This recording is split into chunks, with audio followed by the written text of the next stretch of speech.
No cell lives isolated. In all multicellular organisms, there exists a complex network of communication between cells, which coordinate the growth and differentiation. In some cases, the cell-to-cell communication is as direct as opposed to long distances using chemical and electrical signaling. But let's get started. The extracellular signals can be classified into endocrine, paracrine, and autocrine. In endocrine signaling, cells of endocrine organs release hormones or cytokines that are signaling substances that act on distant target cell groups. The chemical signals are secreted into the extracellular fluid, also known as ECF, and are called first messengers and signal ligands. Hormonal transmission is a way in which cells can communicate. Hormones operate within the endocrine system, which is a collection of glands which secrete hormones for cell-to-cell communication via endocrine signaling. Hormones are distributed via the circulatory system, the bloodstream, to target cells which they act on. Hormones are secreted by endocrine glands such as the pineal gland, the pancreas which secretes insulin, and the adrenal gland which secretes adrenaline for the fight or flight response. There exist two types of hormone, the first type of which is peptide hormones. Peptide hormones are composed of amino acids drawn by peptide bonds. A major example of peptide hormone is insulin, which is secreted by the pancreas. Unable to diffuse passively through the cell surface membrane, as peptide hormones are generally charged due to the composition of amino acids, peptide hormones activate a primary receptor on the cell surface, which in turn activates a secondary response within the cytoplasm, bringing about a chemical change. This is known as a cascade of chemical messengers. On the other hand, exist lipid or steroid hormones. Steroid hormones are derived from cholesterol, which is a lipid. Steroid hormones are non-polar, therefore diffuse easily through the phospholipid bilayer. A popular example of steroid hormones are aldosterone. Aldosterone is secreted by the adrenal cortex and is responsible for maintaining blood pressure, the regulating salt and water concentrations in the blood. Another example of an important role of steroid hormones is within the role of the male and female sex hormones, estrogen and testosterone. Overall, hormones can communicate over long distances. Hormones usually act over a long period of time and are constantly used by the body. Firstly, cytokines are small secreted proteins released by cells that have specific effects on the body.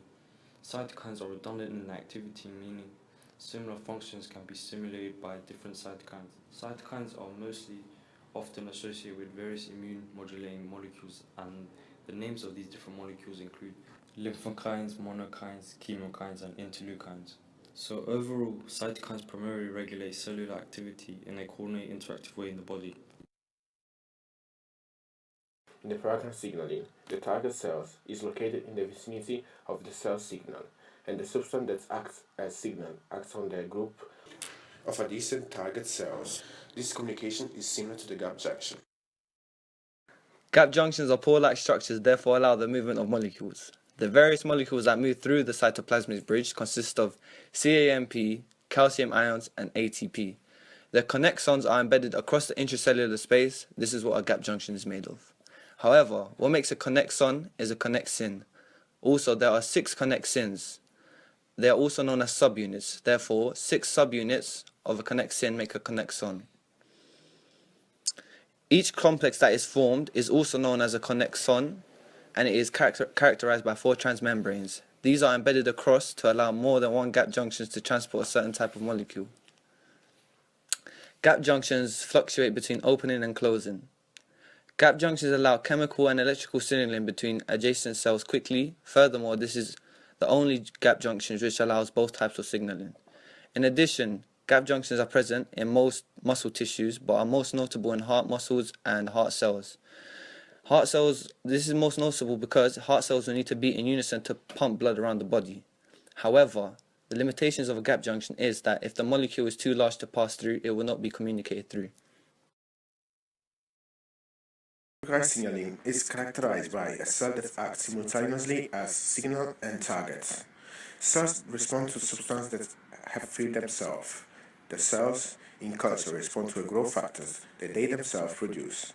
Many tumor cells have an overproduction of growth factors that stimulate the growth of the tumor cells and cause the adjacent cells to proliferate and turn them into tumor cells as well.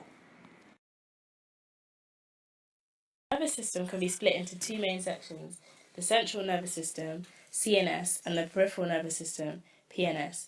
The CNS, as shown, consists of the brain and the spinal cord, while the PNS consists of the spinal and cranial nerves.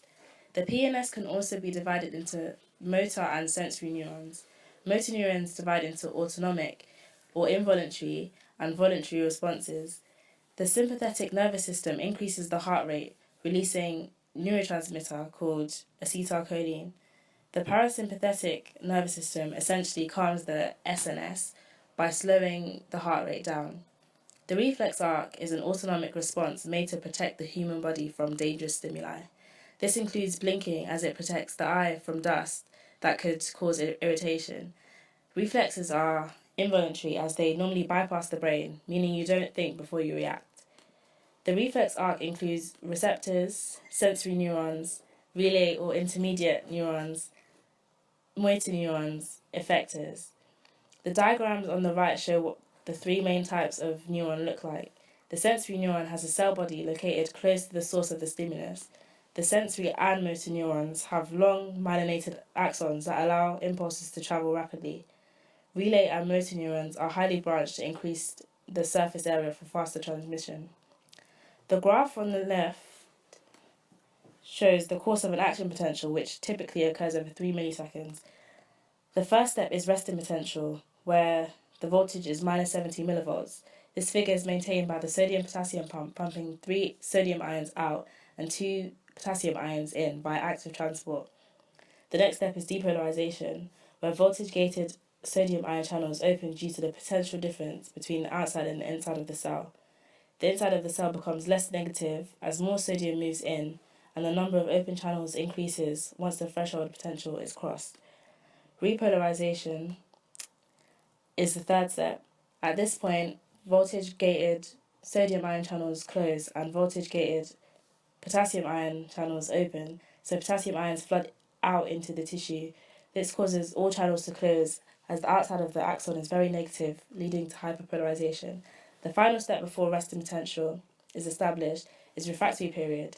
Stimuli is less able to produce another action potential at this point. The sodium-potassium pump restores the normal balance before pumping out 3 sodium ions and 2 potassium ions.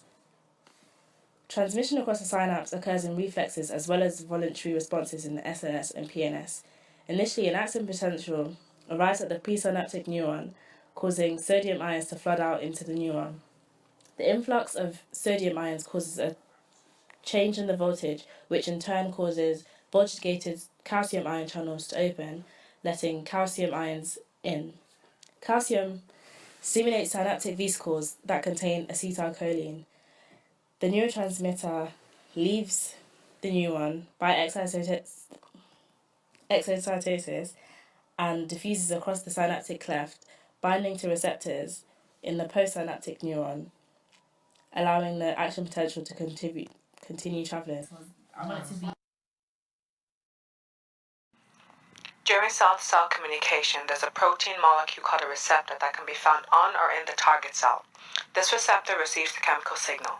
The chemical signal in which the receptor receives is from a molecule called a ligand or first messenger.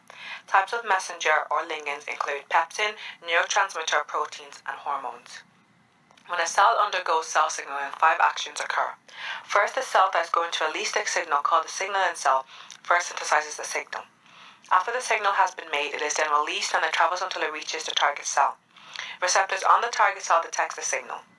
When the receptor binds with the signal, it causes a change in the target cell's cellular metabolism or gene expression. Once the signal is removed, the cellular response ends. Ligands and receptors are like pairs. A specific ligand will bind to a specific receptor, and a specific receptor will bind to a specific ligand. When they combine, their shape changes. This will allow for the transmission of a signal or a change in the target cell. When a ligand and a receptor binds, it causes a change in the intracellular effector. A protein kinase is an effector. It is known for regulating cell pathways. A protein kinase is an enzyme that chemically adds phosphate groups to other proteins. This action is called phosphorylation. Phosphorylation allows for the target cell to change functionally. It also allows for the change in enzyme activity, cellular location, and also the way in which proteins interact with other proteins. Signal pathways are responsible for the movement of a ligand to a receptor. Sometimes a signal transduction pathway is used to cause a response in target cell. If a signal transduction is used, an amplified enzyme, a second messenger, as well as an intracellular cascade are used. Examples of signal pathways include ligand-gated channels, G-protein coupled receptors, integrins, and enzyme-linked receptors. All this communication for one reason, for the homeostasis, that is the self-regulating process by which biological systems tend to maintain stability while adjusting to the environment condition.